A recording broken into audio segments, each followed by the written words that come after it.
between the two of them. The inside of Coates. Parker gets too heavily involved. And that's Whitehead and Coates.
And welcome to round 2 of the VRRC League of Champions. Tonight we are at the virtual setting of Snetterton, where the drivers will take on the Snetterton 300 layout in the challenging 2017 Porsche Cup cars. Joining me, Dave Marshall, Daniel Handover. Good evening, gents. How are you?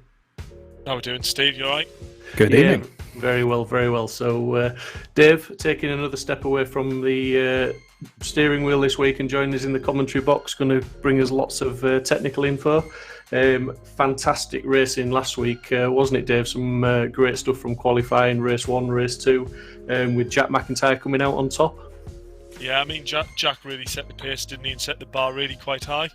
But what was quite surprising was as fast as he was, it wasn't guaranteed for race 2 with the reverse top 12. So coming to Snetterton now, a few more overtaking opportunities, maybe into the hairpins. So it'll be interesting to see how well people can get through the pack from a reverse grid. But yeah, looking forward to it, and overtaking should be very interesting around here. Yeah, absolutely. And as you say, the overtaking is going to be interesting. It's a pretty fast track, is the Snetterton 300 layout, as we can see there. And interestingly, all the corners sort of taken from, the names are taken from some of the racing greats and some of the teams. But yeah, it's a fast flowing track. Dan, is it one of your favourite tracks? It is, yeah, to be fair. I do love Snetterton. Since they've changed the layout, I prefer it. I just feel like it just adds something else. A few people I know that aren't actually keen on the layout. Me personally, I just feel it adds another completely different element of Snetterton. It's really, really good. It's still really fast, though. You've got the latter half of the track going through Nelson and that. It's such a quick track majority of this lap. I just find having that sort of variability with the infield section is really quite nice. Yeah, the infield section certainly adds an awful lot to it. There's some very challenging sections in there, and it's all about maintaining the corner speed, like through the corners, like Hamilton. That's a tricky one to get right because it's very easy to run wide.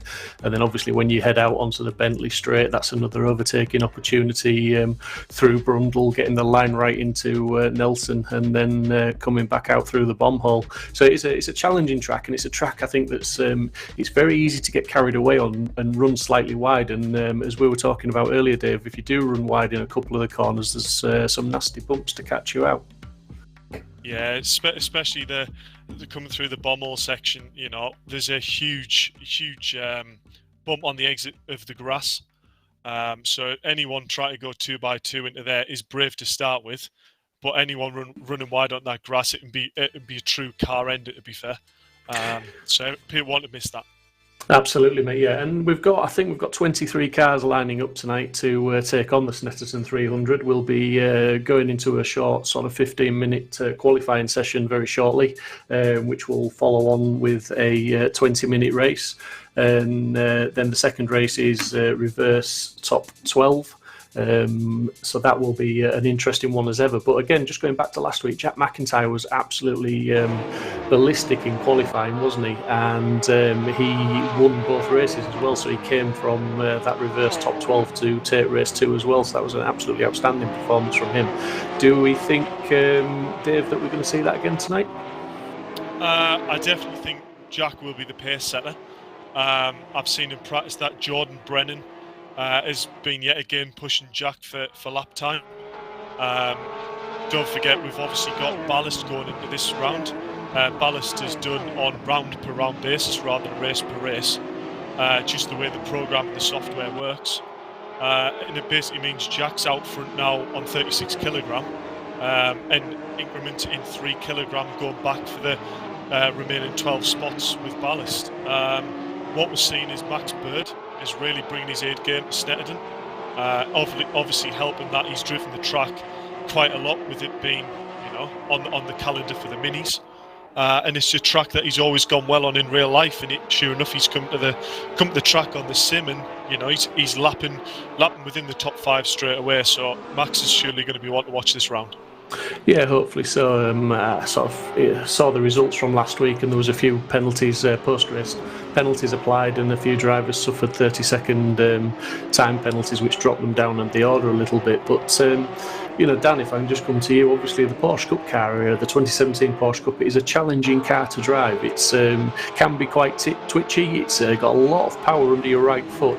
Around a circuit like Snetterton, I mean, how do you go about tackling a 20-minute race here? Do you think it's just absolutely flat out from lights to flag, or is there a bit more tactics, do you think, that goes into something like this? I think pretty much, yeah. You look at what Donington was like. It was, I know that Jack was controlling, especially race 1.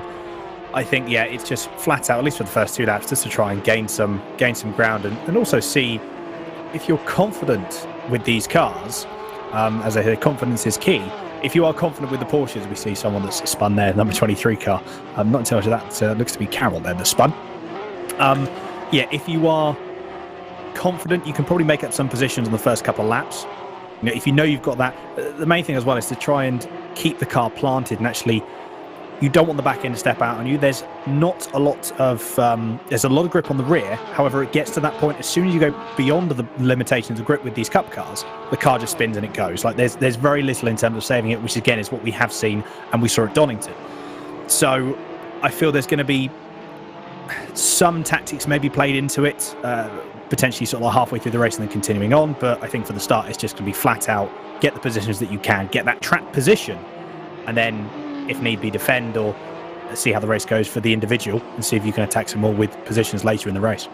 Yeah, because of course I think with the Porsche Cup as well, if you drive it very, very aggressively and you do sort of get the back end stepping out a little bit more than maybe you'd want to, obviously the tyres come into play, because you can overheat the tyres in the sim, and it does obviously lessen the traction that you've got. So the smoother drivers will probably benefit more, although this car isn't the easiest to drive smoothly.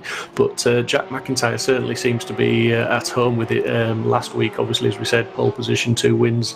This week on the timing sheets, before qualifying started, he was topping the sheets. And let's not forget, he's got ballast on. Dave, just remind me how much ballast Jack is carrying, and how does the ballast system work? As in, you explained it's a round by round, but what quantities of ballast for the viewers that are watching other drivers contending with?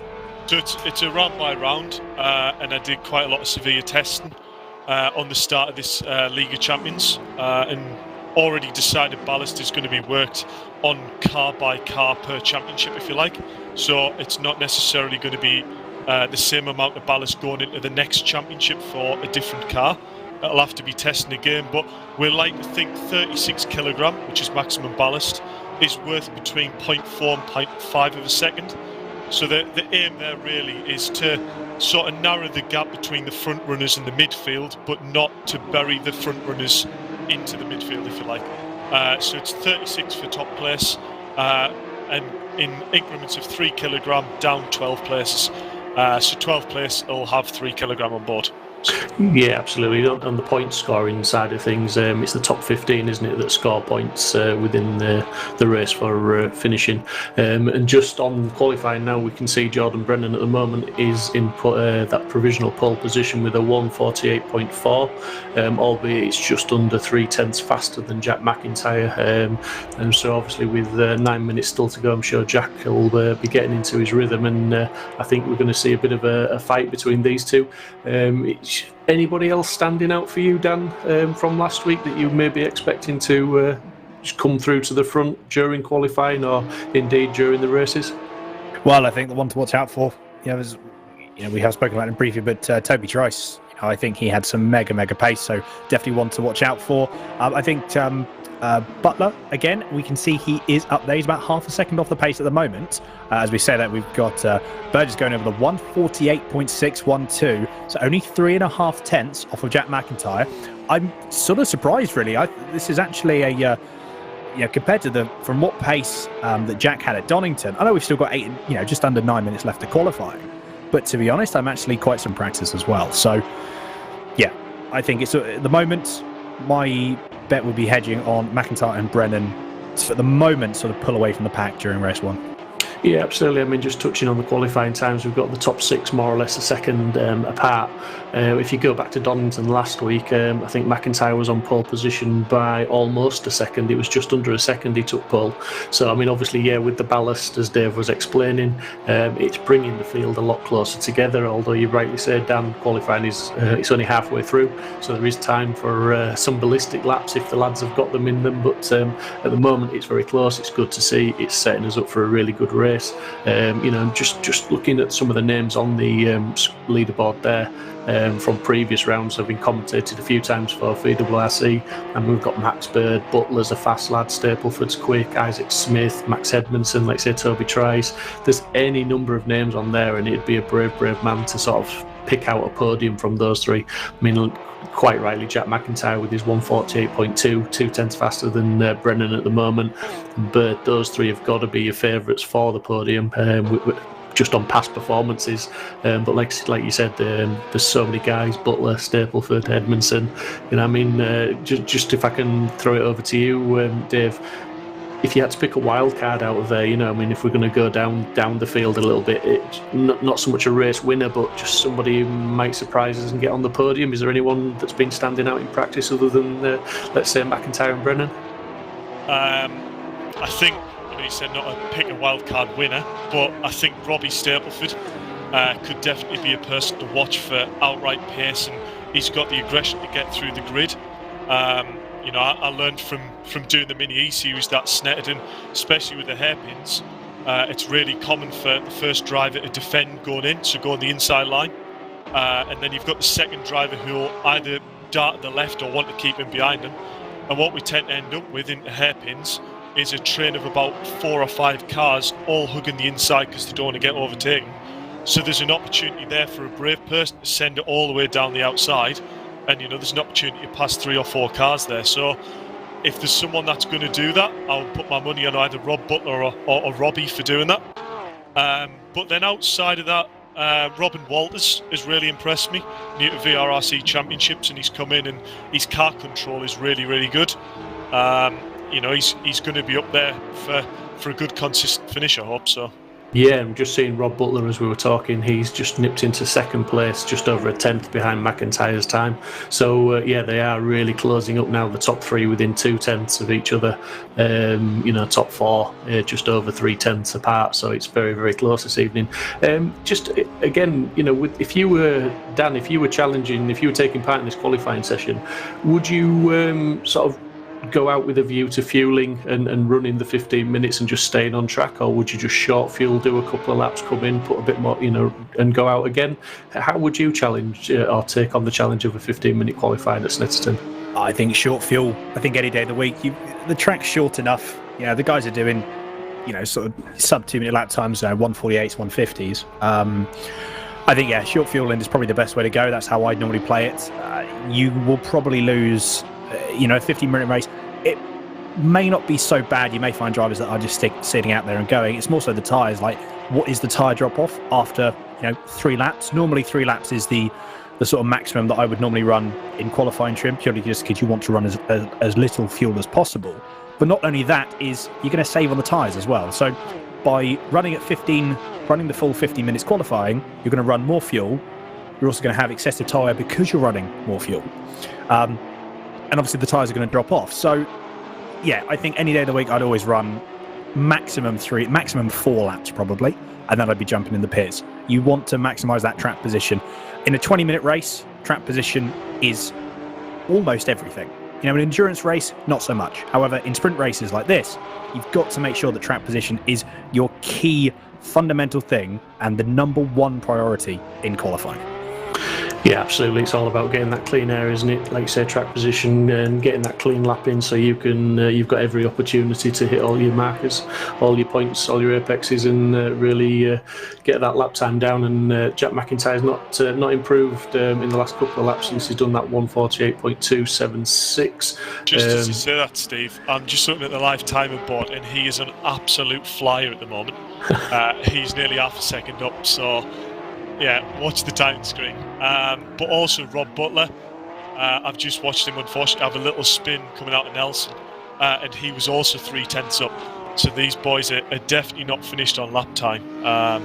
But all I can say is Rob is not going to settle for that second, is he? He's not now. I mean, we've seen Rob Butler in the other championships that he's entered, and he will fight to the last lap, whether that's in qualifying or during the race. And he's a very talented driver as well.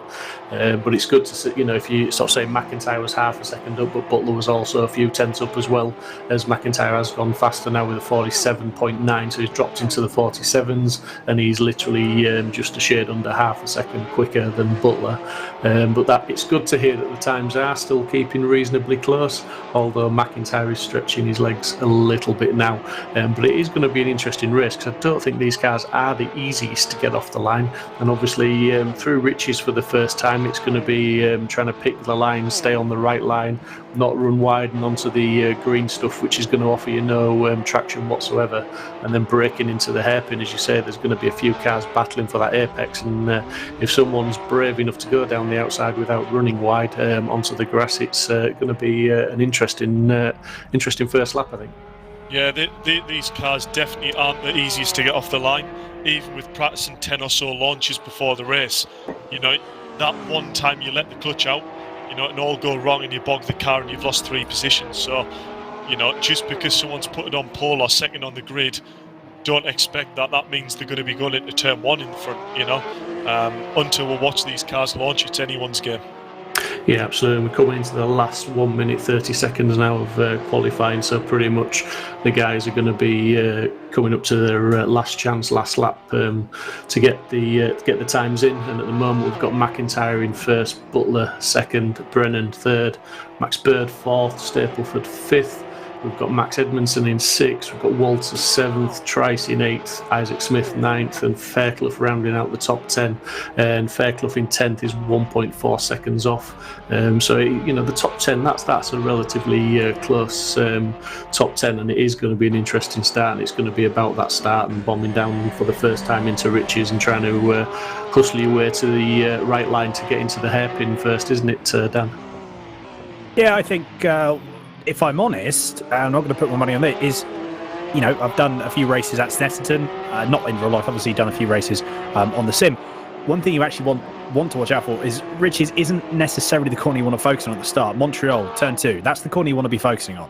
It's a really, really big braking zone, even on lap 1.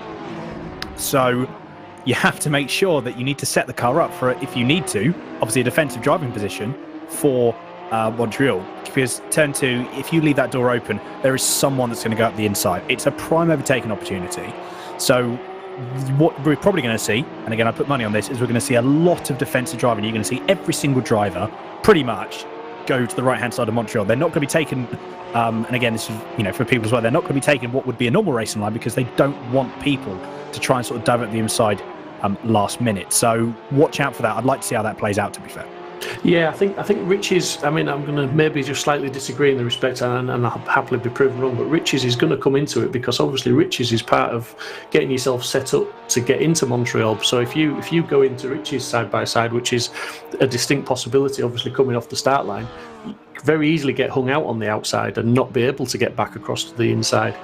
So I think, you know, I think yeah, you will be all the focus will be on Montreal, because that will be the overtaking opportunity. But that's going to come from being set up, going through Riches and into the braking zone. Would you agree? Yeah, no, absolutely. Like I said, you know, not counting turn 1 out at all. I just feel that there's going to be. I think drivers, potentially what they don't want to do is potentially actually get caught out by turn 2, so they've got to make sure that they've got that on their mind as well.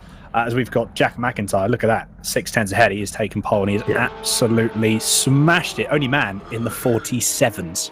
Yeah, absolutely. As the clock has hit 0, qualifying is now over, and as Dan rightly says there, Jack McIntyre is the man that is setting the pace, even with his ballast on this evening, with a 1:47.7, which is a mighty impressive time in the Porsche Cup car around the Snetterton 300 tonight.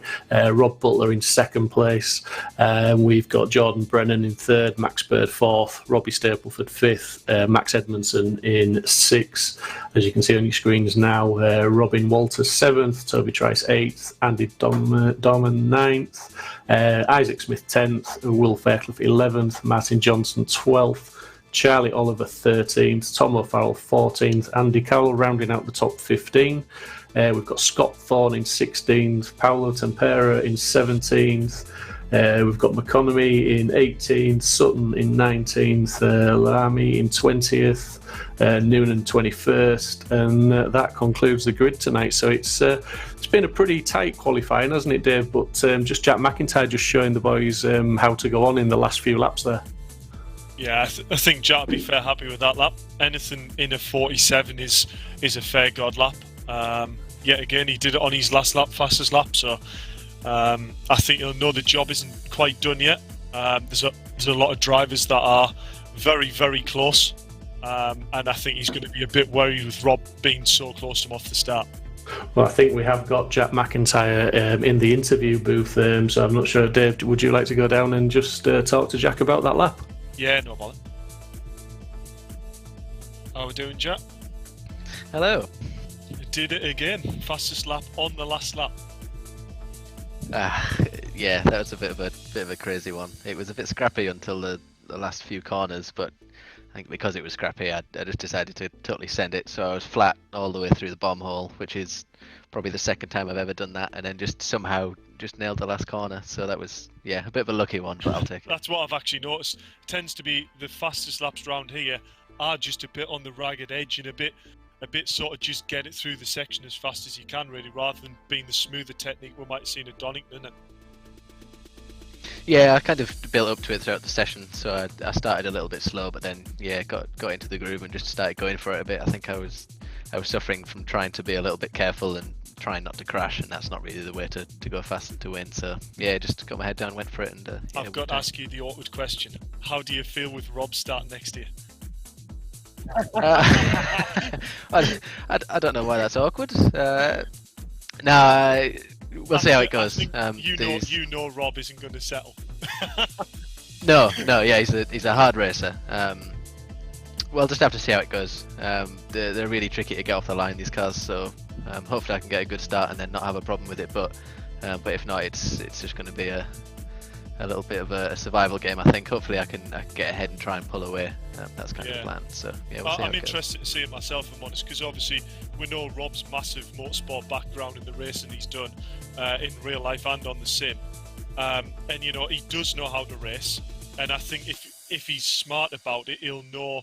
You know, if he doesn't have a good advantage off the line, or there isn't a gap off, you know, straight away in the first hairpin, you know, he probably will be the sort to tuck in and work with you to get away from the pack.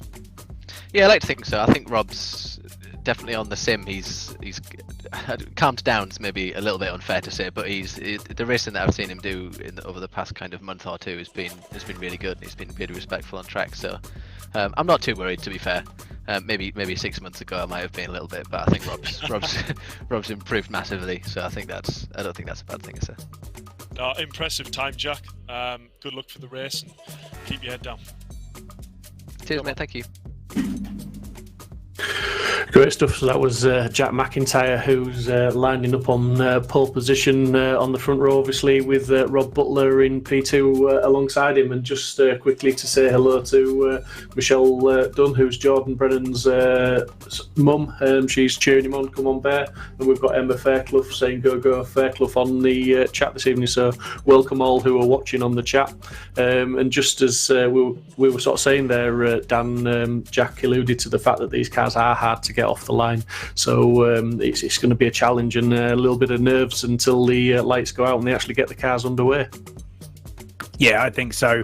yeah, it's going to be nerves are going to be building up probably for the entire first lap. Tires are going to be cold, brakes are going to be cold. You're not going to be. It's just there's going to be so much going on. I think the heart rate of people are going to be about 160 beats per minute for the entire first lap. If anything, I'm saying that they may even be like that for the entire race from what we saw at Donington.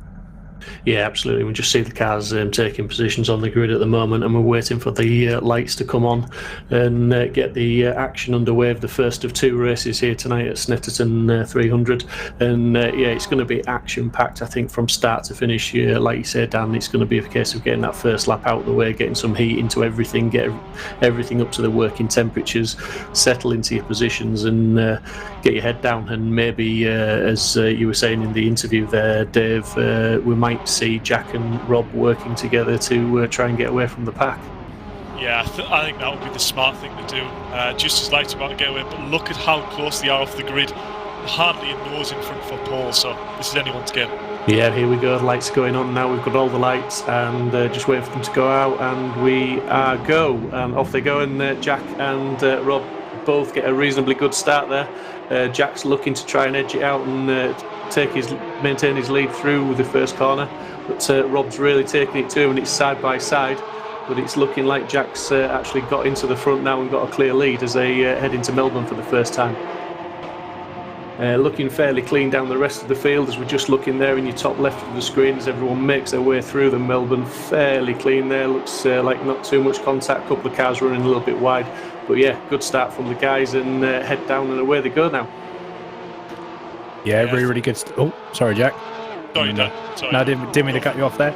No, really good start there from everyone. As we see Jack, Jack is just pulling out the gap. He's already put out a little bit of a breathing space. You've got to watch out. Butler's on pressure, and Butler's being pressured already by Brennan there. As you can see, he's now the current focus point for the stream. So Brennan's looking at having a little bit of a look there. Try to again just positioning his car. He's really aggressive at the start. We saw that at Donington. You need to have that aggression to try and either upset the person in front. So Brennan, what he needs to do, it depends at the moment whether he's already accepted the fact that Jack is now going to walk away with it, because Jack's already pulled 1.3 seconds off of the pack. He's almost in a different race, Steve.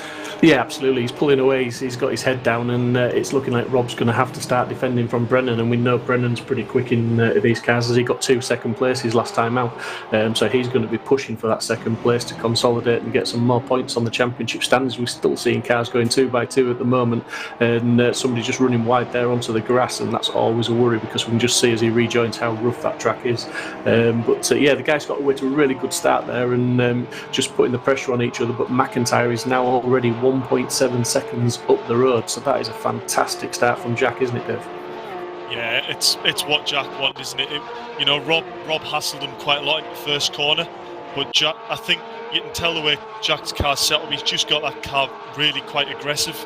It likes to rotate quite well, so especially on the colder tyres and with heavy fuel, I think he just had the advantage off the line there in the first corner to have the car underneath him a bit more off the line. And then up into hairpin, I noticed Rob got a slight tap. I believe it was Max Bird, so maybe the weight of the car just caught Max about out there and just bumped Rob on a smidge bit. But other than that, a very, very clean start. And yeah, looking forward to seeing what happens. Yeah, fantastic, and nice to see that the safety car's not required at this moment in time and still parked in the pit lane. But some of the cars, as you watch them go through Richie's, which is obviously a pretty quick right-hander there, you noticed Stapleford when we watched him go through, he was tucked in a lot tighter than a couple of the cars around him. These guys are free to set the cars up as they wish, so some of the guys will have maybe a stiffer, tighter setup than some of the other guys, which allows them just to hold that tighter line but may compromise them elsewhere on the track. But setup is a massively important thing. Even though it's only a 20-minute race, it's going to affect the car, it's going to affect the tyre wear, it's going to mean for slightly different lines in some of the corners, and a 20-minute race like this, it's all about attacking, isn't it, Dan? Yeah, exactly. At no point do you really need to be, again, it depends on the circumstances. We see there we've got Trice just having a little bit of a look on Walters there, currently now riding on board with Isaac Smith, who's currently in P7. He's about 3/10 away from Edmondson, so not too sure if that gap is closing down, but this is a battle to watch out for. Isaac's going to be wanting to make some positions up, I'm sure. Yeah, in terms of, like I said, this 20-minute race, you've got to be really flat out as quick as you can. So we just got Jack McIntyre with a 48.8. He was half a second quicker than Rob Butler in second place in that lap. The gap's now just over 2 seconds. So again, Jack, as we said, it's just running away with it at this moment in time. There's going to be some more battles. I'm sure we've got a couple of gaps opening up at the same time. As we see Isaac very, very late on the brakes there. That was deep. That was very deep, wasn't it? Yeah. That was really, really deep. To be very, got the car stopped. Interesting line. What you were seeing there. He was, as he was braking, really getting the car stopped onto the apex, almost stopping pretty much on the apex, getting that car rotated, and then a nice straight line on the exit of the corner. It seems to work for him. He did put a little bit of pace up on Edmondson there. So as we see again, very, very close. Edmondson running a little bit wide. This could potentially, you can see he's weaving about all over the place, trying to make sure he upsets Edmondson, trying to put him in a mistake. And as I say that, he has done. I don't think there was any contact there. I don't think there was. No, I don't think there was. I think it's exactly as you said. He was weaving in the mirrors. He was up there. He was as close as he could be. He just put Edmondson under just enough pressure. And as we said in the build-up to the race, it's very easy to run wide round here. And that's exactly what Edmondson did, allowing Smith to take the position. And a great move from Smith, really. A great show of just how to put the pressure on the car in front. And, just try and make the moves up the field as he goes. But Jack McIntyre now 2.2 ahead, Brennan 0.7 behind Butler. So I would say that gap between those two, although it's close, I wouldn't say Butler needs to be driving too defensively with almost a second gap. He should be driving his own lines. So this is probably a reflection on actual race pace between these guys at the moment, isn't it, Dan? Yeah, exactly. As we've just gone on the screen now, we've got a battle for P11, as we can see on the screen there. As we see someone that's gone off, not entirely sure who that was. I'm sure someone's gone off. Thorn, yes, they have done. Thorn, isn't it? Indeed, yes, that was Thorn, unfortunately going wide, going into Murray's. Almost looked like he lost it on Coram. It's a difficult corner to get right there. You're braking as you're turning still, with the way that these cars are. So you've got to be quite careful to not let the rear end rotate on you. So that's potentially what happened there. Unlucky for Thorn. Yeah, I think the pace at the moment, this is now true reflective pace. Butler's not going to be defending from Brennan, and Brennan isn't going to be defending from Bird. So this is now the pace that the drivers are running. Obviously, the top 12, the reverse grid, is going to add, it's going to be a completely different race almost. You can have Jack, that's now, well, to be fair, the top 3 guys are going to have to try and work their way through. In saying that, though, the gap's sort of open up. Obviously, let's disregard the gap from Jack and Rob for a second here. But if you look further down the field, there's sort of gaps anywhere between half a second and a second for the top 5. But most of the grid, though, they're sort of within that balance of, between maybe half a second and a second and a half. So it's interesting to see. You've got little packs going up now. So this, for example, at the moment, we've got the battle. I believe this is battle for 6th position. I'm not too sure if Edmondson's going to try and take the move back on Isaac Smith. He may very well do if he can get the run, although Isaac's putting out a little bit of a gap now. The gap is about 0.4 of a second. What you're wanting here is Rob, and what Rob is wanting is, as we see there, that was very, very... I think Edmondson just got the braking zone wrong ever so slightly going into Brundle. That's compromised his line. This is actually now a battle for 7th position here now. So Isaac has just gone, thank you very much. He's checked out and off he goes. But I think now, it almost looks like Edmondson's struggling a little bit with his setup tonight, because he's making 1 or 2 mistakes where the car's looking very, very loose under him. And as you say there, under the braking, it was almost like he was just maybe trail braking that bit too heavy into the corner, and the car just started weaving under him. But having said that, we're on board with Max Bird at the moment, and Max Bird has just set the fastest lap of the race with a 48.587, albeit that's a couple of tenths faster than McIntyre's last lap, and more importantly 4 tenths faster than Butler and 3 tenths faster than Brennan. So he's the man on the move. Max Bird is the man on the move. We've just seen contact there. Was that Walters, I believe? I believe so, yeah. So Walters just losing out positions there as he got a bit of contact and ran wide off the track. But this is the battle now for sort of 7th place, as you were saying. This is the guys that are closing up. We've got Isaac Smith sort of made a bit of a break. Edmondson's trying to gather it all up, although the car's looking a bit loose on him. And Trice and Walters are all in there battling away. Yeah, exactly. I'm interested to see how this battle develops. I think, Dave, a point that you were following on as well, as I've just looked at the gaps well now, Jack's pulled 3 seconds on Butler. This is, he's just, this is a race of his own. I know I keep saying it, but I mean, wow, you cannot disagree with the times that he's put in. That's so fast. So, Dave, the point that you said about different setups, obviously Jack's aggressive setup here, it actually seems to be working for him. I thought that we may see it still. We've still got 11 minutes left of the race.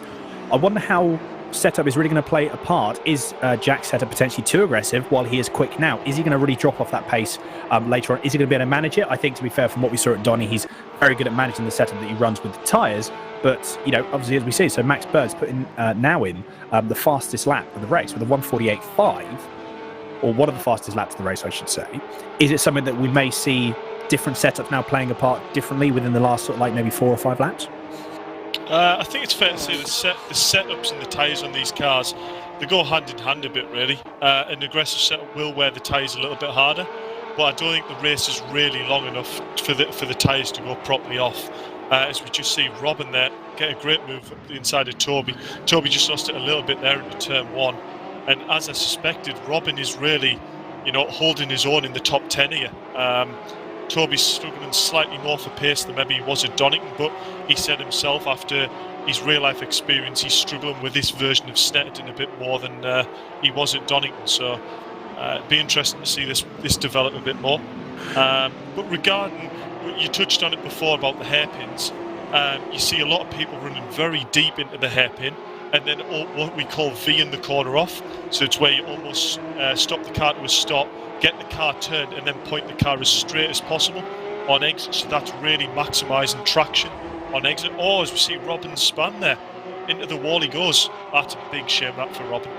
Yeah, that was just pushing, as you say, that 10/10 and just over the limit ever so slightly there, and he's dropping down the field now. He's down to 14th and still going backwards, I believe, because that was quite a big impact. And also, I was noticing while you were talking there, Edmondson was having a few more moments. Again, I definitely think Edmondson's got a few issues with his setup, whether it be tyre pressures, whether it's a general car setup, I'm not quite sure.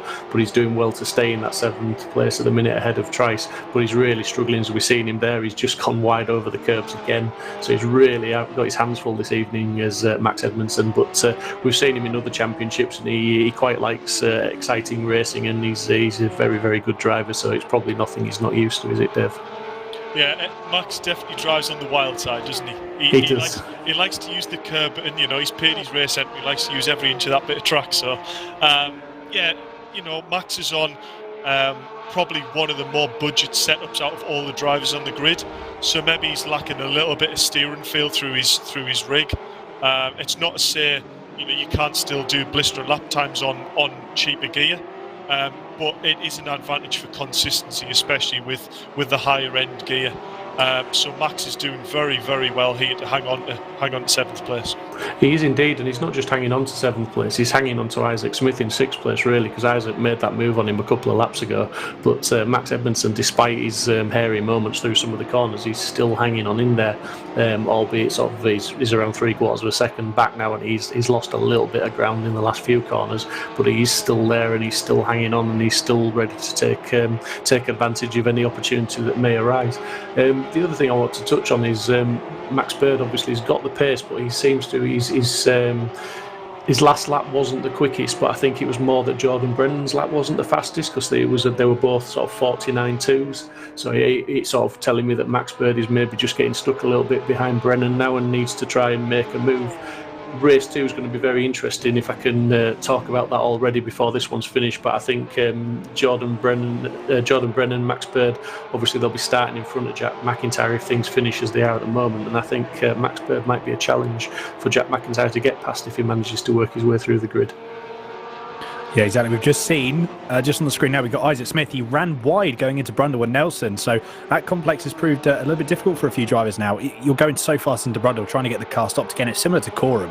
You're turning as the car's stopping. You don't want to make sure the car rotates. But Isaac has dropped a position. We were talking about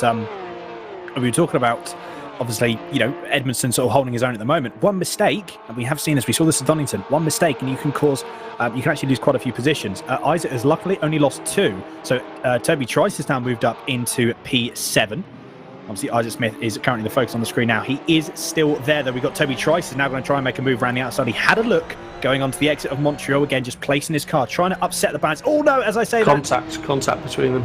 Big contact. Yeah, that was Toby Trice again, just going a little bit too deep. I think he wasn't expecting Edmondson to check up like that going through Palmer. I think, to be fair, that was a best case scenario. Luckily, both cars are still going. Toby Trice lost out a bit on that. I think, yeah, just a little bit eager on the passing opportunity there. But Natson has now put him and dropped him back to P9. So he's just been around that sort of P8, P9 position all the time. But it's good. It's given him a bit more confidence because he's got the pace now. I think he's getting a bit more confident with the car, a bit more comfortable with Snetterton. He's now got a cracking onboard shot. Now, I believe that is the onboard footage of, I think, is that Toby Trice? That is Isaac Smith, apologies. That's Isaac Smith. That is its onboard driver cam. Really, really cool camera angle. You can see again how these cars sort of behave. It's actually really, really good. You can see how much the car moves about under brake and how much the car moves about onto the acceleration as well. Taking a lot of curve there. But yeah, I'm on the main screen there, Dan. We've just see how close the battle has got now for second place between Butler, Brennan, and Bird. They're literally there isn't a car between them. They're on each other's bumper now, and really they'll be benefiting from the slipstreams. And they'll all be looking, Brennan and Bird will certainly be looking to try and make a move on each other as Butler's looking to defend.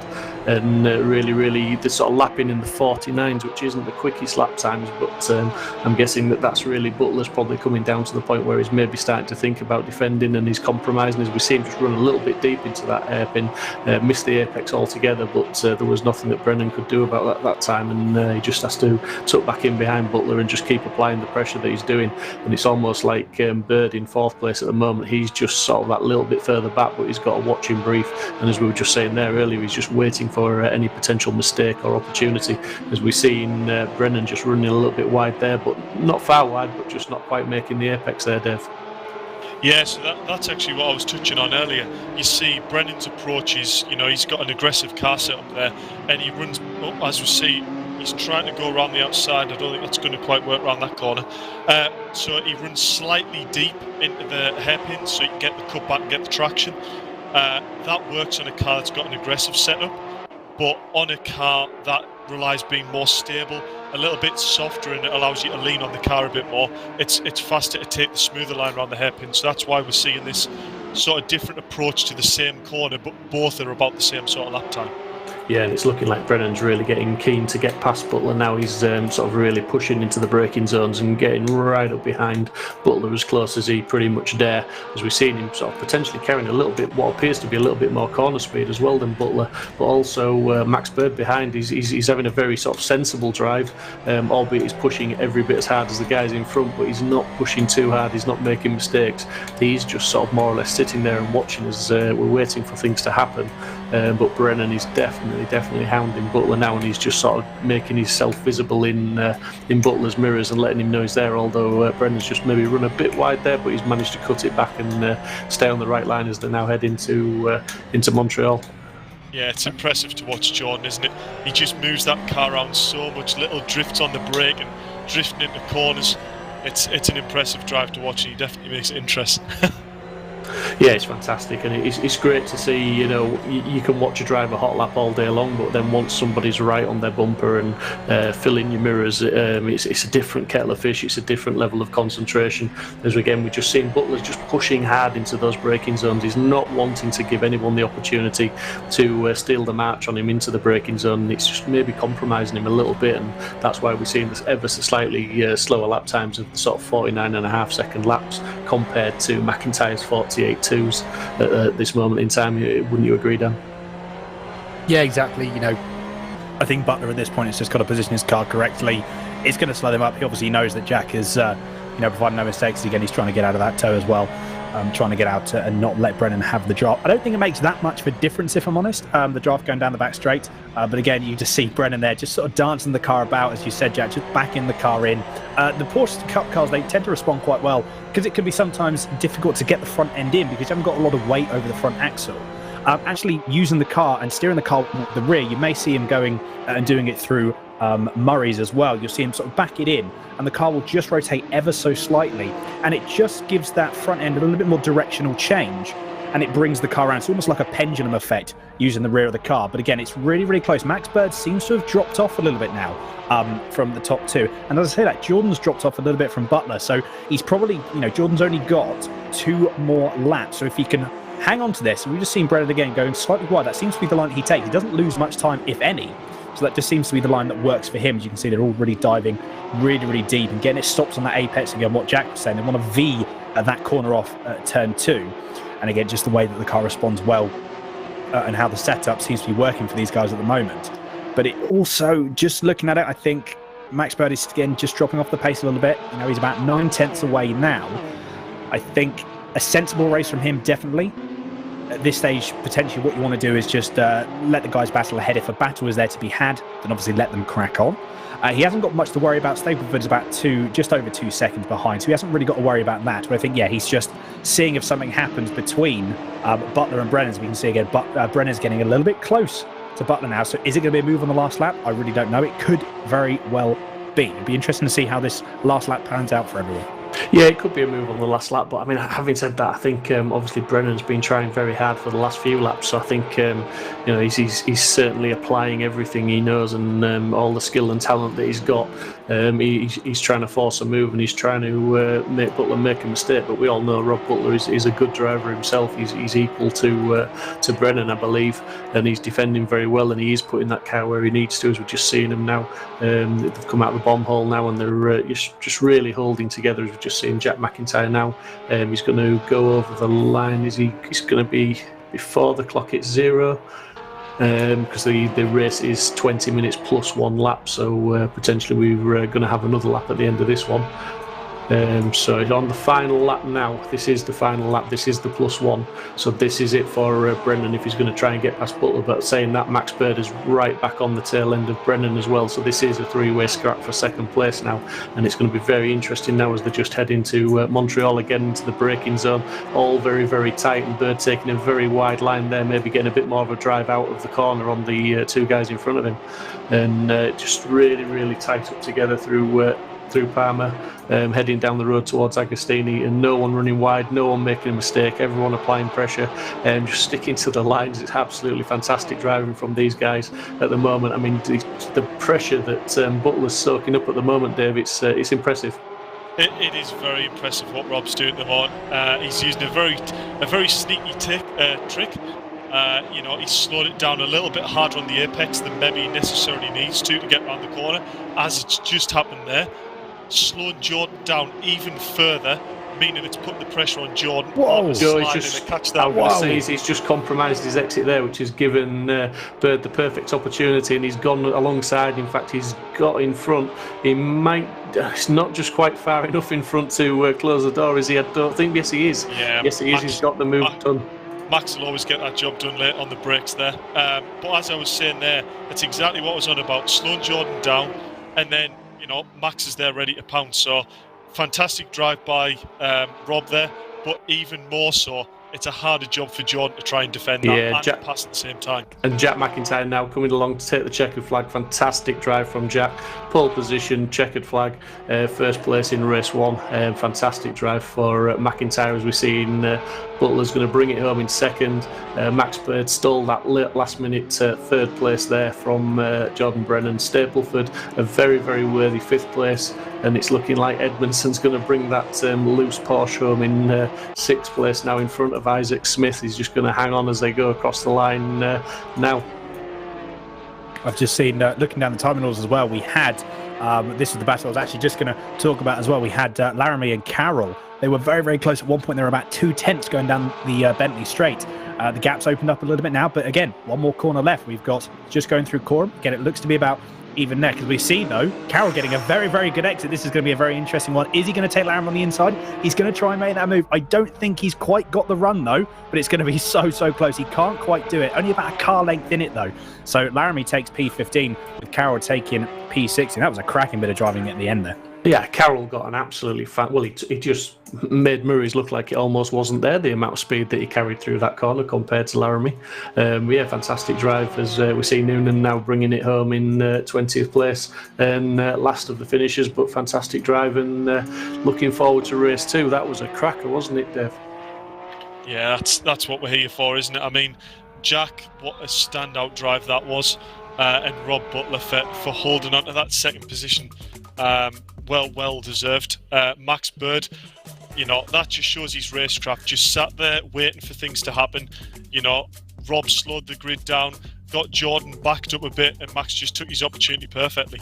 Yeah, so we're just getting confirmation there. Sorry to interrupt, Dave. We've got confirmation there of Jack McIntyre first, Rob Butler second, Max Bird finishing the podium off in third place, Jordan Brennan fourth, Robbie Stapleford fifth, Max Edmondson sixth, Isaac Smith seventh, Toby Trice eighth, Tom O'Farrell ninth, and Martin Johnson rounding out the top 10. And we've got Charlie Oliver in 11th and Andy Dorman in 12th. So Andy Dorman will be on pole position for race 2. And that's going to be an interesting proposition, isn't it, Dave? Yeah, I mean, I've noticed this in the past few championships and few races that Andy Dorman's done. He showed really impressive pace, and he's getting ever increasingly good on a sim. So actually, him on pole, if him and Charlie can work together to get away, that's actually quite a dangerous combo, and it might be quite hard for the people starting on the reverse grid to actually catch back up to them. Yeah, I mean, there's a few guys there, like you say, that it's the reverse grid. So obviously Jack McIntyre is now going to drop down to 12th place with Rob Butler alongside him in the 11th. But you know, I mean, Robbie Stapleford, he had a solid race there. Didn't do anything wrong. He didn't get much airtime because he wasn't doing anything wrong, was he? He was just sort of more or less circulating on his own, putting the laps in when he needed to, and he was there to take the 5th place, I think it was, when the checkered flag dropped. So that people like him, when you're coming up against him on the reverse grid, are going to be very difficult to pass. Yeah, I think that's right. I mean, Robbie, I'm just looking at the lap times there, and he was lapping faster than 3 people in front of him.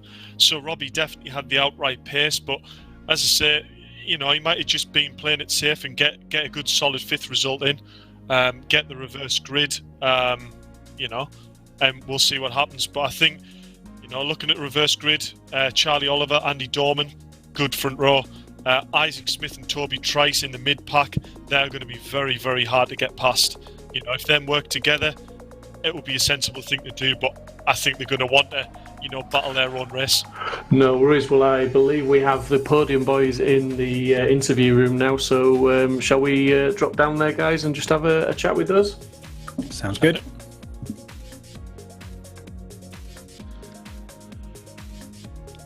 So, Jack, I'll come to you first.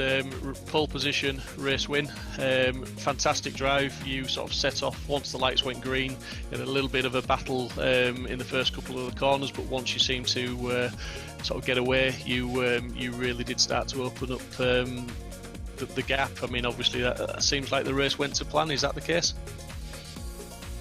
Cheers, Steve. Yeah, I mean, yeah, that definitely went to plan. Didn't get the best start, and Rob was alongside into turn 1, but he left a lot of room there, so I was able to hang it around the outside, and then had a good defensive line into turn 2, and then from there, yeah, just got my head down and tried to put in some good laps, and then I think the 3 guys behind me were battling a little bit, so that kind of hindered their progress. So once I saw that happening, I knew I just needed to just be consistent, stay on the track, and then yeah, went well.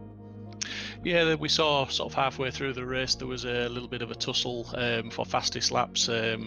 Jordan was putting in some quick laps as well as yourself, and it was sort of to-ing and fro-ing, but I believe you ended up with the fastest lap of the race, so well done for that as well. But obviously, you know, it's you got that gap, you stretched your legs, you got out there, and you brought it home for the win, which is absolutely fantastic. But race 2 now is going to be a very different and difficult proposition, isn't it? You've got some pretty fast guys in front of you now. Yeah, race 2. I mean, race 2 at Donington was real tough, and I think this is probably even going to be harder. The tracks are a lot harder to pass on, I think, compared to Donington. It's a lot more technical and a lot more bumpy. So yeah, it should be an exciting one. We'll see how it goes. Just hopefully can stay safe, get a good result. Yeah, and let's not forget, I'm sure you don't need reminding of that ballast that you're carrying as well, which will affect you a little bit more. Obviously, Donington, there was no ballast involved, was there? So it was a level playing field, shall we say? Yeah.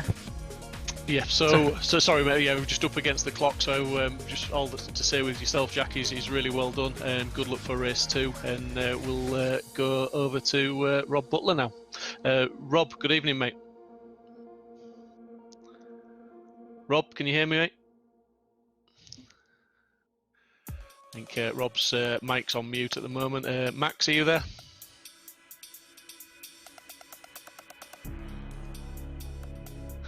Never mind, the guys seem to have got audio issues at the moment, so we'll head back. Have we got Rob? Good evening, Rob. Yeah, you can hear me there. You're just messing with us, aren't you, mate? Just Yeah, no, I wasn't on push to talk. I was on mute, and I had to go on push to talk for the interview. Sorry, guys. No problem, buddy. Well done on that race. We've just got very short time to interview you, mate. So it's just Yeah, really well done. And how was that for you? It was fine, apart from Jack the Alien. McIntyre, he was just way too fast. I've put together quite a good lap in qualifying. I don't know where it came from, but yeah, happy to hang on for P2 and a good race with Jordan and Max behind. Yeah, absolutely, mate. I mean, you did give him a really good run down through Riches and into Montreal for the first lap, but he did get his head down and got away. But fantastic battling for the rest of the race, mate, and you gave us something to watch. So Right. well done for that, mate. And good luck for race 2, mate. I'll need it. Thank you, guys. No problem.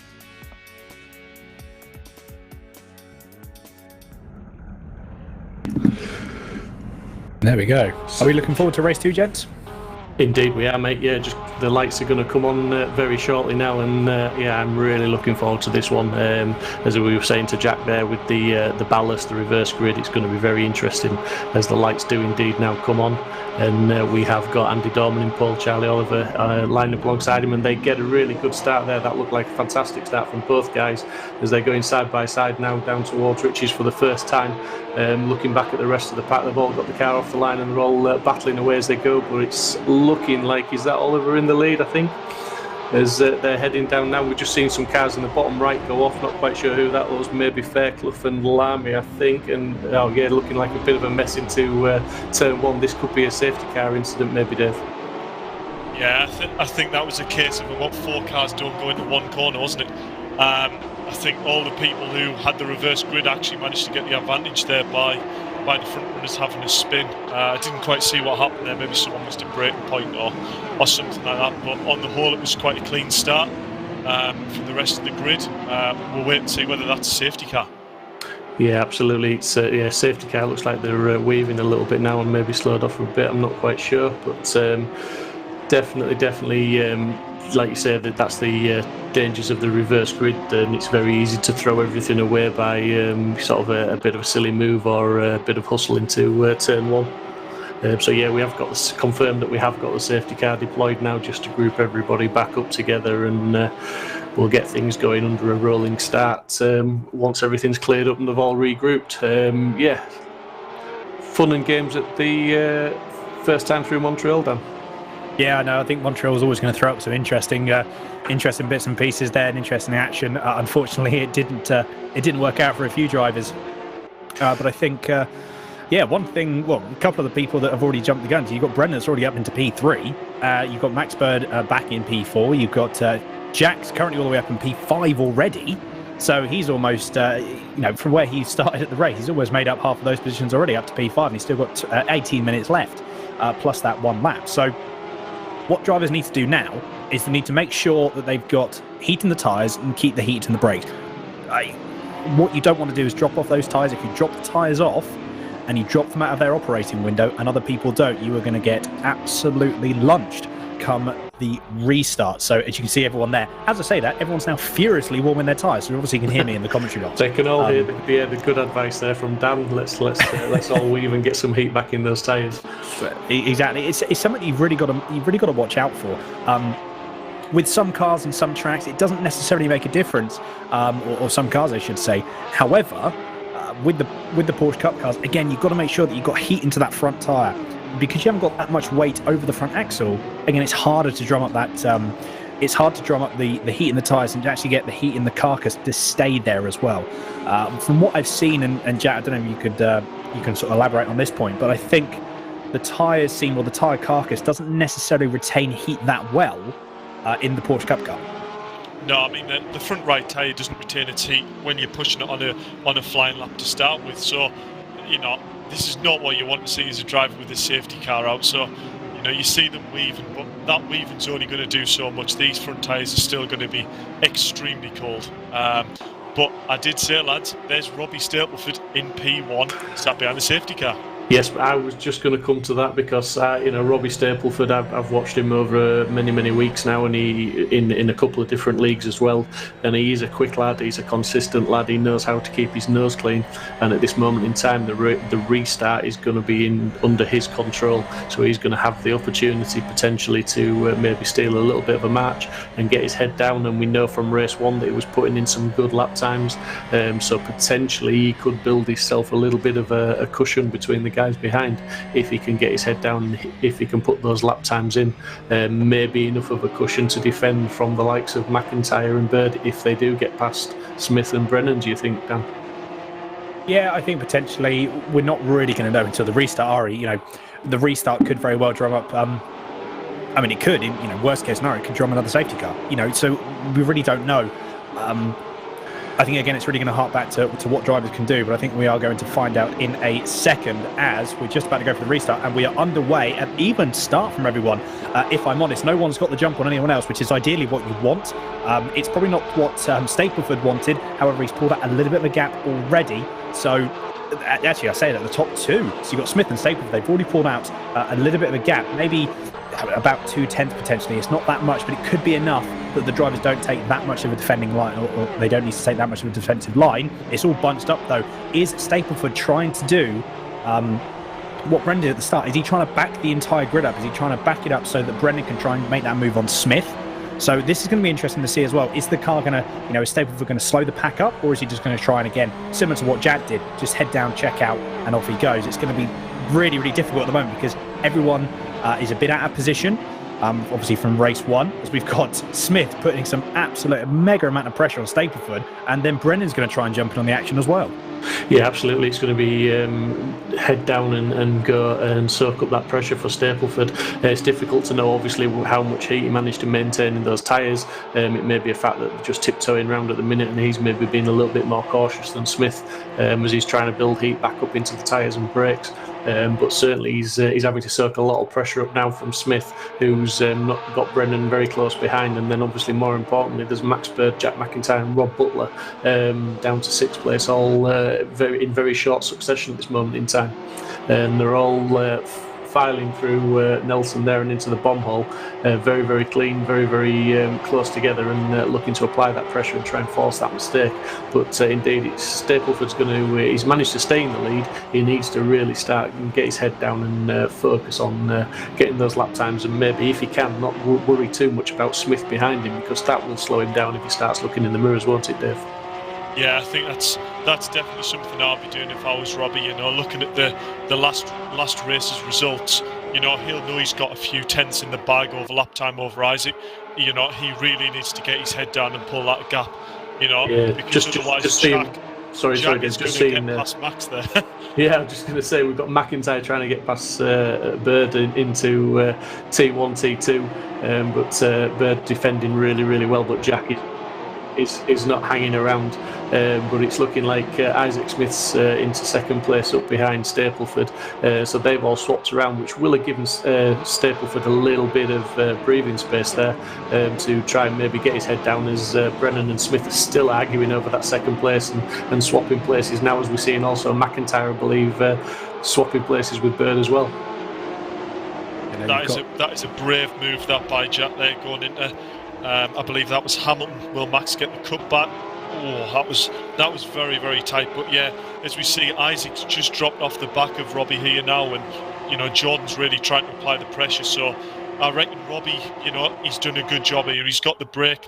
Now Isaac's distracted by looking in his mirror. So now he really needs to get his head down and open that gap. Otherwise, who knows? It might be Jack in his mirror shortly. Yeah, and let's not forget we've got Butler in 6th place, who's he's there as well. I think the top 6 are maybe fractionally starting to break away from Edmondson in 7th place, but Max Butler is definitely part of the leading pack. He's there, and he's maybe a couple of tenths further back than he'd want to be, but he's definitely hanging on to them and he's going for it. But Stapleford now is opened that gap up to almost a second. Whether it'll be a second when he crosses the line this time, I'm not quite sure, but he's certainly trying. He's got his head down, he's trying to put those laps in, and he's trying to build on that gap. The guys behind, Smith has just got himself a little bit of breathing space with Brennan, but McIntyre up into 4th place now, and he will be pushing, and he'll be pushing hard, and he'll be focused on Brennan now and be looking to try and get past him as quick as he can, I would imagine, Dave. Yeah, this is not a scenario you want to be in as Jordan. Jack's right up behind him now, and he knows Jack has pace, so he'll want to be getting past Isaac as fast as possible. So then he's got that safety buffer with Isaac in between. Problem is, Isaac is a very, very good racer. Even if he doesn't quite have the outright pace, he knows how to drive, he knows how to position his car, and he's not going to make Jordan's job very easy at all. No, absolutely not. I mean, Stapleford's doing what he needs to do out front. He was the fastest man on track. He's got the fastest lap, albeit at 49.5. But more importantly, it was faster than the guys behind him. So he's eking out a little bit of a gap all the time. It's sort of round about the 1.1 seconds now. So while the guys are battling behind, as we're on board with Bird, looking towards McIntyre, who is now well and truly glued to the back of Brennan and looking to try and make a pass. He's sort of hustling him down the Bentley straight, letting him know he's there. He's just showing his headlights in his left-hand mirror, but he's having to follow him through into Nelson and try and maybe put some pressure on through the bomb hole, force him to run wide. As we just see, Max Bird just lost the back end there, a little bit too much right foot maybe, Dave, or do you think one of the bumps just caught him out there? No, unfortunately, I think that was just a little bit too early on the throttle there, trying to close the gap. That's a big shame. That Max has shown great pace here, and he would have really liked that good solid result there. But that's going to take the pressure off Jack, even less so what Jordan wants to see. So this is going to be super interesting to see how Jordan copes with this now. Yeah, and Jack McIntyre just put the fastest lap in of a 1:48.9, and Robbie Stapleford's lap, just for a comparison, was a 1:49.2. So sort of 3/10 slower than Jack. So Jack's the man that's on the move, and as you say, sort of the pressure's gone from behind Jack now, so he really can focus forward onto Brennan and then Smith, and those three are all in very, very close contention now. So it'll be very interesting to see what happens. And Brennan just running really wide there as he's getting really on the power and trying to get the run onto Smith as they come down the straight towards Murray's, but towards Agostini, but just not working out for him that time. And this is all hotting up, isn't it, Dan? I know it is, yeah. I think, if I'm honest, to be fair, Jack was probably focusing more so on Brennan than he was Max, as much as Max obviously was half a second we've got there. Again, Brennan trying to take a very, very wide line. He's trying to get that cutback going through Oggies to try and actually maximise speed going through Williams. However, it hasn't worked out in his favour this time around. So you've now got McIntyre on his back bumper again. He's already pulled out of the slipstream. Again, he's letting him know that he's there. He's pulling the car out. He's nowhere in a position that he needs to overtake. However, he's getting Brennan to look in his mirrors to try and see. You see, he's pulled back in now. So again, the position was never going to be made there. He was way too far back, and he's just trying to put Brennan off. Doesn't seem to have worked though at the moment. So Brennan is keeping his cool.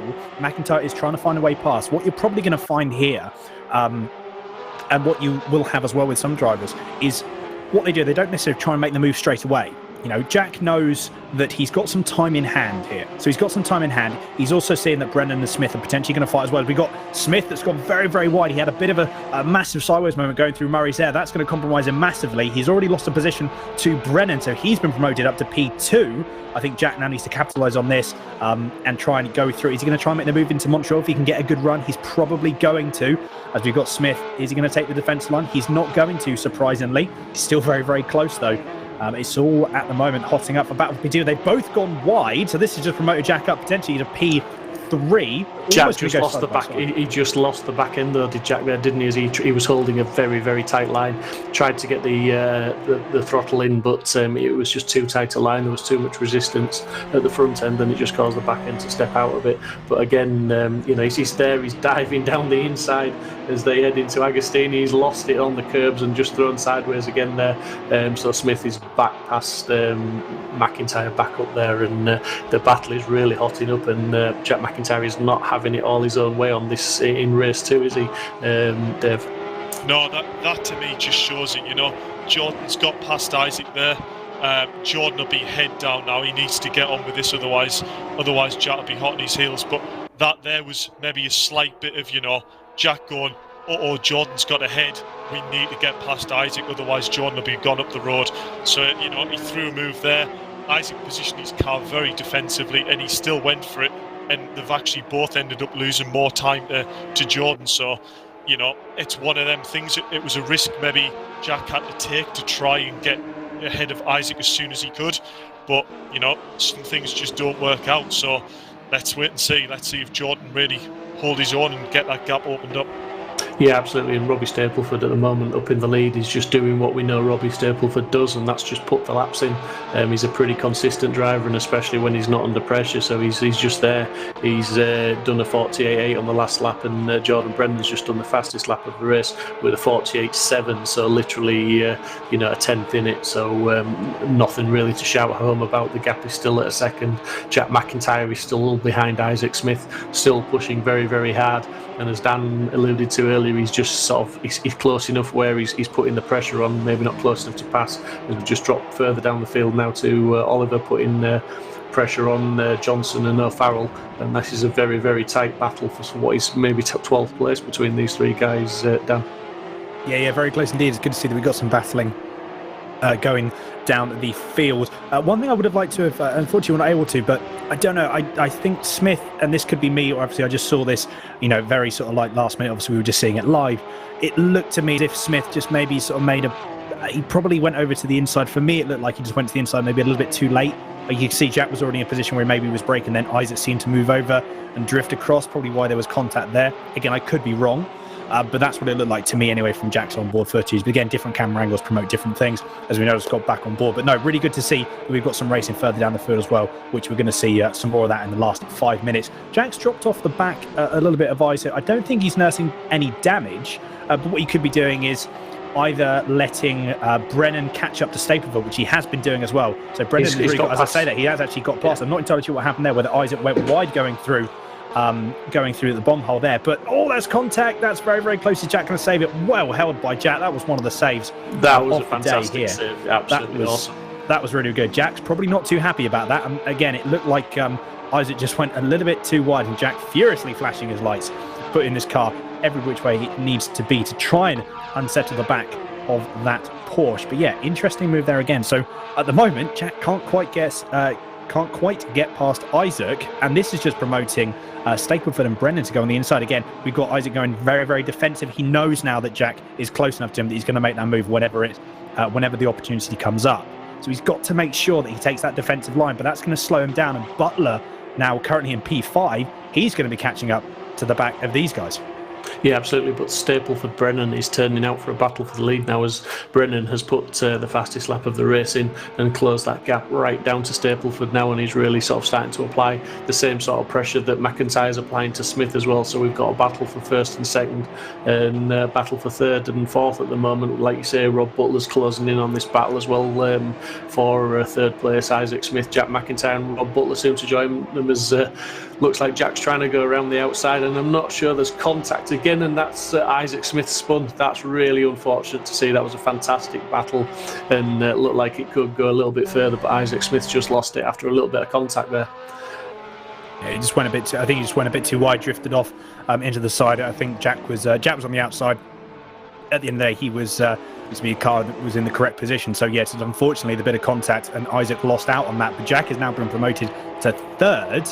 So is he going to catch up? We've got 4 seconds is the gap now. Is Brennan going to try and make a move on Stapleford? We've only probably got about 2, maybe 3 laps left. We're now just on board with Brennan now. Again, you can see the car moving about under braking. You can see the wheel moving about. He's working the car. He's really trying to make sure, utilising the setup that he's got, as we said before, trying to get the rear of the car rotated and trying to set the car up. And as I said, use it like a pendulum effect to swing the rear round, try and get that drive out of the corner. So this is probably a view that he doesn't want to see for much longer, because he's only got 2.5 minutes left, although Jack has already pulled, I believe, at least a couple of tenths on these guys up ahead. So if these guys battle too much, is it going to be something that this could very well be a three-way battle for P1, as we've got now Toby Trice and Max Bird having a bit of a battle there. Toby Trice again not having worlds apart from his Donington performance, so very unfortunate by him. So he's not performed again probably as he would have wanted, currently running in P9, but again a good battle. I'm sure these guys are going to be enjoying the battles that they're having regardless of the positions that they're in. Dave? Yeah, definitely. I mean, I'm just looking at this Jordan battle here. Jordan is definitely not going to want to settle with Robbie and just work this in racecraft and just keep pulling away from Jack. He's going to want this win. He'd be thinking of the championship standings. It's a very short championship, only four rounds. Jack's already managed to pull a little bit of a buffer, so yeah, Jordan's going to want this win to just try and close that points gap a little bit. But Robbie also hasn't had a win, so I have a feeling this is going to go up the line. They're not going to want to let each other past. Yeah, I mean, I think Robbie Stapleford at the moment, he just got himself a little bit of an extra tenth or two there, but we've just seen Brennan closing right up as they're breaking down into the corner there and now going through the bomb hole. But yeah, Stapleford, we know that he's consistent, as I've said already. He can put the laps in. He just needs to focus forward and just keep doing those laps, and he's doing a good enough job to win the race as it stands, albeit Brennan's putting pressure on, as we're just seeing. That looks like Walters that's just gone off and lost it, and he's losing positions hand over fist there, unfortunately. But yeah, Brennan he's in the slipstream of the Porsche. Not sure the slipstream is going to help him an awful lot, but as they're just heading now into Richie's, it's looking like Stapleford's got it covered at the moment. Will he go defensive into Montreal? He holds a slightly tighter line. He's aware he's there. That's going to help McIntyre close up, who is now 2.6 seconds behind, and you can see that gap visually is closing, and that will be a big incentive to Jack, won't it, Dave? Yeah, I'm just looking at the time. I don't think it's going to be quite enough, even if these battle, for Jack to get past them. All I'm thinking is, Robbie is hugely defending here, and Jordan is going to have to be aggressive to get past. He's going to have to be creative in his moves, But crucially, when he goes for a move, is to commit to the move and get it done, because if he tries to go for a move and doesn't pull it off, there's more time lost for Jack to gain up. So. Yeah, absolutely. Well, the clock's on 0 now, so they'll cross the line to do one more lap after this one. So Robbie Stapleford, if he wants the win tonight, he's going to have to defend. As we've seen, there's that Max Bird again that's spun, not having the greatest of races, Max.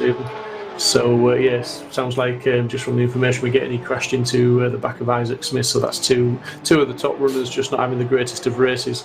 But Stapleford still defending from Brennan as we speak, doing a fantastic job of soaking up the pressure. But he is going to have to circulate one more lap and soak up that pressure for one more lap. And all the time, Jack McIntyre, yeah, like you say, Dave, maybe agreeing with you now. He's maybe not quite close enough unless these guys make a mistake in front of him. Yeah, I think it's only going to be if Jordan goes for 2 or 3 moves that aren't necessarily successful. I think that's a big enough gap. I know if I was Jordan, I'll be, weighing up my options and trying to think of where's the best place to overtake and commit to it before I've even got necessarily the run. So, you've got it in your head.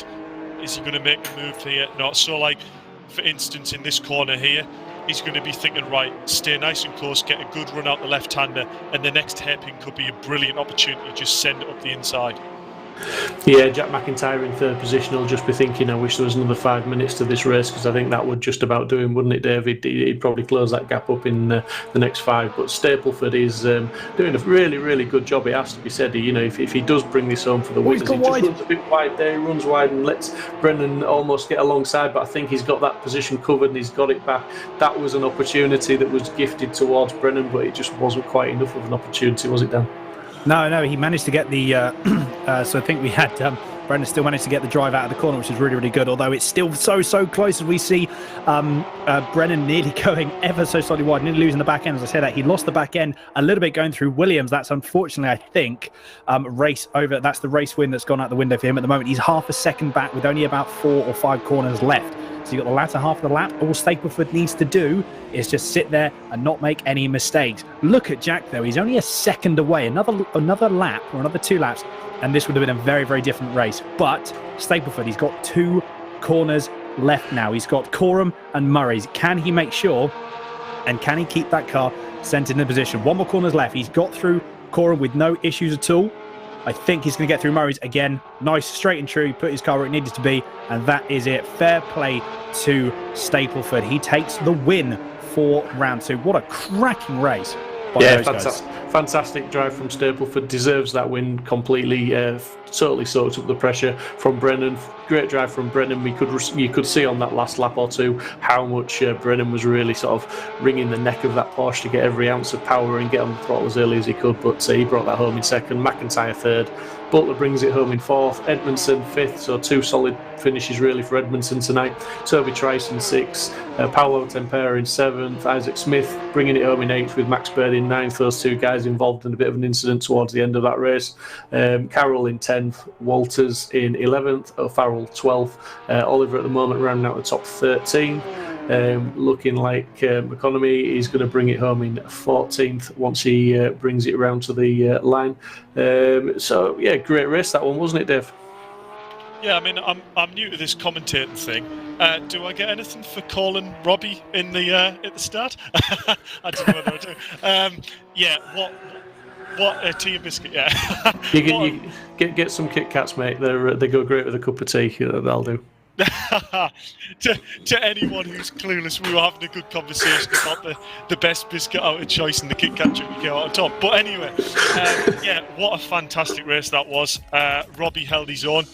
I mean, watching Jordan, I'm on the edge of my seat watching him. You know, he's driving it sideways, the back end stepping out into corners. You know, that was I don't know what to say about Jordan. I mean, he was hanging on, but yeah, he could have taken the win there possibly, but he won't be kicking himself with a second. You know, he didn't. It's a good point finish. It was good to see that he didn't settle for second, did he? He was certainly trying his hardest. I mean, that Porsche was at all sorts of angles coming out of some of the corners, and you could argue that he compromised himself a little bit too much, but respect to the guy, he was giving 110% to try and take the win, and all that with Jack McIntyre. I mean, Jack had a great drive in that race, and he was closing, and in those last couple of laps, he was lapping over a second a lap faster than those 2 guys in front. So Jack never gave up right down to the flag. He was closing that gap. So it's a fantastic drive, wasn't it, Dan? Yeah, an incredible drive.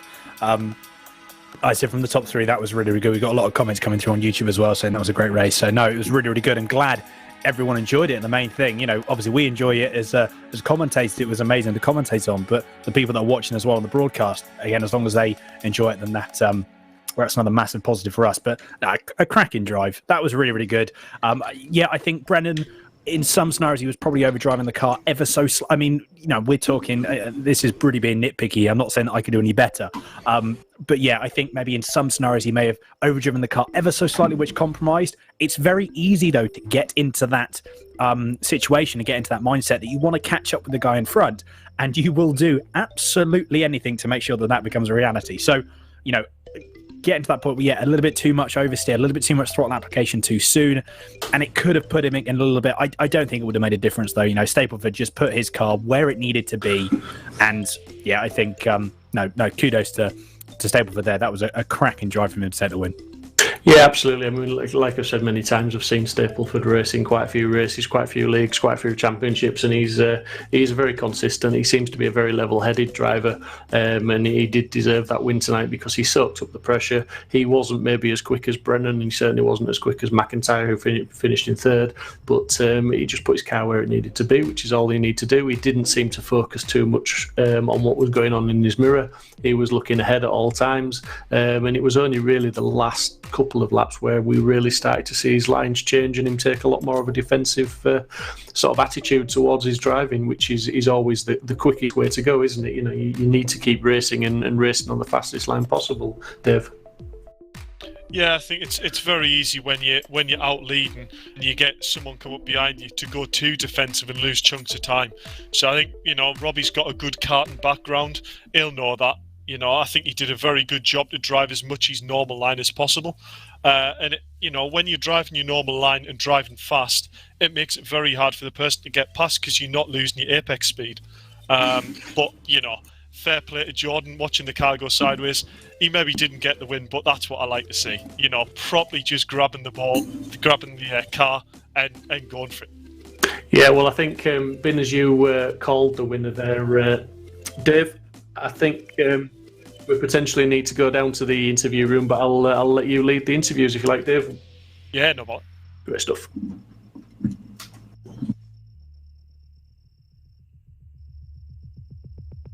Be pleased to know I called you out for a win tonight, so that's me getting a Kit Kat chunky. Yeah, clearly gave me good luck. Yeah, I mean, obviously it was a bit of carnage off the line going into the hairpin. You managed to seem to just get through that, you know, fairly unscathed. and then the safety car came out. So you must have been, thinking, this is job on. You had Jordan behind you and Jack not too far behind. So how did you cope with the pressure? I just knew I had to get away and hope that Jack and Jordan couldn't catch me, which they didn't. They got stuck behind Isaac, so just had to hope they couldn't get by. And then Jordan started to catch me towards the end, and then I just had to fend to him. Yeah, well, fair play. I mean, I was saying to the other lads in the commentary that, for all you were defending, you weren't overly defensive, which is the key for when, you had Jack catching up at a hell of a rate of knots. If you'd gone overly defensive there with Jordan, the amount of time you would have lost, Jack would have been back on on the closing stages of the race. So, very, very well done to not overly defend, but yet still come away with a win. Yeah, I try not to defend too much because it's hard to overtake around this track anyway. So yeah, I think that was a very mature drive, and I would expect to see you on the top step of the podium in the next few races. Thank you. Yeah, and I just want to say, Robbie, I'll apologise now if you watch the stream back. I sound like a bit of a fanboy because I was calling that like Dave. Dave did say at the start of the race, watch Robbie for this one, and I agreed with him fully. But once you got that second sort of gap on the guys, I said just watch Robbie because we know from past races he can be consistent. He doesn't necessarily have the fastest pace, but he knows how to defend. He knows how to be consistent. And that's just what you did. It absolutely fantastic drive, mate. Can't sort of praise you enough for that. It was like Dave said there, very, very mature drive, very, very controlled and very skillful, and fully deserved that win, mate. Thanks, Steve. No problem. So Jordan, that was a fantastic race from you, buddy. Again, myself and Dave and Dan were excited watching, and as the last couple of laps came into play, you were really, that car was very loose. You were pushing very hard, is that fair to say? Yeah, it was very loose. I didn't want to go for a move on him because I was just thinking more about points. I just didn't want to throw it away, so I wanted to be there just in case he made the mistake, but I just sat behind him. Yeah, I mean, we were sort of, again, Dave, with all his knowledge of racing with you guys, he was sort of pointing out, obviously that if you were racing too hard and you didn't, if you were going to make a move, you had to be very, very assertive with it and make sure the move worked. Otherwise, if you started getting too sort of tangled up with each other, Jack was going to be on top of you because Jack was really closing in those last sort of 2, 3, 4 laps. He was really sort of piling the pressure on relative to the lap times. Were you worried at any point in the closing stages about Jack closing that gap, or did you sort of always think in the back of your mind there was enough of a buffer there? I was watching the time, and as soon as lap times, I was like, "Oh dear, this is pretty quick." This, but then towards the end, I just seen it final lap, and I was like, "Right, he's a little bit too far away to catch." I think we've beaten him here. Now, John, it's Dave here. We've just had a great clip on the stream of you coming out of Hamilton in the next right-hander sideways with Jack behind you. You do realise this is not a rally car, don't you? Maybe. Yeah, it was very loose. Cool to drive. I would suspect if your car's looking that loose going towards Thruxton, turn into a corner at 140 mile an hour with a car that loose, you've got your hands full, I think. It'll be very fun. It will, and it is a great spectacle to watch. No, fair play with the pressure you put on Robbie. I said personally that I would expect you to probably go for the win there, but it's interesting to hear that you're being a bit conservative and settling for second. I think that's a very smart drive. It's only second race in the championship, and it's played in your favour because you're sitting second in the championship now with a nice buffer to third. Yeah, it's not too bad. Oh well, champion. Right, well, good luck going towards Thruxton. Yeah, and hang on. Right. And finally, third place, Jack, yet again on the podium. Yeah, that was good. That was a good race. I had a brilliant lap with Max Bird. I think we were side by side for nearly all of the infield. And then yeah, some tough racing with Isaac, and then once I got clear, I knew it was just time to put the hammer down, so to speak, and go for it. I made a couple of little mistakes, so probably I think if I'd driven perfectly, I might have been right on the back of the two guys ahead. But But equally, I think they both said, they both did the real smart thing of just not fighting too hard, and I think that's ultimately what got them first and second. Yeah. I was kind of shouting at my screen as I was driving around, telling Jordan to chuck one up the inside, but no, he did the clever thing, and it was it was too quick for me. Yeah, well, we did actually see the move you did on Isaac, and it was exactly what I was saying. You know, Jordan got past him, and I know your mindset would have been right. If Jordan gets clear here and I get stuck behind Isaac, you know, you're starting to watch that possible second or first place go away. So I knew you had to try and get a move straight on. You know, move was maybe a little bit, you know, hard and aggressive, but I don't think it was anything stupid. You know, Isaac could see your intention, and you didn't gain really an advantage from doing it. It's just a shame it didn't come off, because it actually lost you more time. Yeah, I think that one I noticed Isaac was sticking to the right, so I was just gonna. I know he defends hard, so I needed to try and surprise him with it. But then I think the line that he takes into that corner, like you said, you mentioned the other day, the kind of mini line where you move across to the middle of the track. I didn't really anticipate that he was going to do that, so it was at the point where I hit the brakes and then saw him start moving over towards the apex. I kind of knew that it was probably a mistake, and I think if it had have worked and I'd have got ahead of him, I probably would have let him pass, because I think otherwise it would have been a bit marginal. I didn't really want to get past that way, so I'm kind of glad it swapped around again. But that's good. But yeah, it was a good race. That's good racemanship, that, Jack. Fair play to you. Yeah, absolutely. Just one final thing from me, Jack. Well done. I mean, 4 races, 3 wins, 1/3. When does the masterclass stop? Fantastic performance, and really setting yourself apart to lead the championship, and sort of looking solid going into round 3. Did you anticipate 3 wins and a third? Not really. Well, is it 3 wins? I thought it was second last race, unless there was a post-race change last week. Yeah, sorry, rather. There was due to penalties. Oh, Yeah. there was, right? Okay. Okay. Not 3 wins on the track, which is kind of what I want. Two first, 1 second, 1/3. Then you'll still Yeah. take that, won't you? Well, yeah, absolutely. That's mega. I think I've just kind of hit the sweet spot with this car. It really suits the way I drive, and the way that I've got it set up is quite loose and quite aggressive. But it just really suits the way I like to drive. So it's a bit of a sweet spot, I think. I'm not sure, with the other 3 championships that make up the whole League of Champions, I'm not sure it'll particularly go this well for all of those. So I'll just enjoy it while I can and see what happens.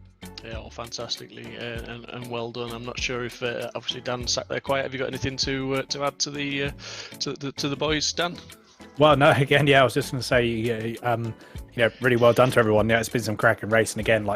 We had at Donington, it was just racing from non-stop, from start to finish. It was really, really good fun. And yeah, just want to, congratulate you 3 on race 2. Really, really good stuff indeed, and a joy to watch as always. And that's pretty much it from me. To be fair, I think you guys have answered all the questions that I was going to ask. So to be honest, great stuff. And yeah, well, that is it then. Basically, thank you very much, guys. Well done on the podiums. Well done on the racing tonight. We've had some fantastic racing in both races, and looking forward very much to next week and more of the same. So thank you very much, guys.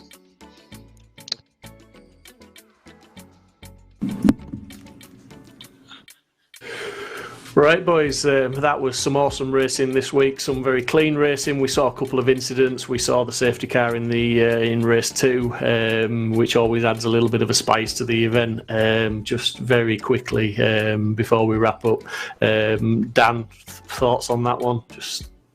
Well, I mean, to be fair, I think the buzzword that we're going to be using a lot for the remainder of these for the last 2 rounds is exciting. We've seen what can happen. The grid reversal and the 12-car grid reversal, that really spices things up. And that adds just that different element into it. And yeah, I think if these first 2 rounds have been so action-packed, what are the next 2 rounds going to be like? Is it going to be even more? I can't see how it can be more action-packed than what we've had already, if I'm honest. Never say never. Oh, very true. Dave, over to you, buddy. Just very quickly for your final thoughts, mate. Yeah, I mean, the only thing that we didn't see at Snetterton that I was maybe expecting a little bit more of was the slipstream effect. I thought the slipstream down the back straight might have taken more effect and moves it to the next corner, but what at Thruxton next, anyone who doesn't know Thruxton is probably known for one of the highest average speed tracks on the UK calendar. And, you enter some of them corners at 140 mile an hour, down back straight. We might see slipstream coming into effect there. So are we going to see some smart play towards the end of the race where a driver maybe won't necessarily go for a move prior to the straight in order to get the run into the last set of corners. So, yeah, next week is going to be one to watch. Thank you very much. Well, cheers, guys. It's been an absolute blast commentating with you again. So thank you, Dave Marshall. Thank you, Daniel Handover. I've been Steve Proudly. Really enjoyed the racing this evening. Hope you have as well. So please, please, please join us next week if you can for Thruxton, where I'm sure we're going to have a lot more exciting racing for you. Thank you and good night.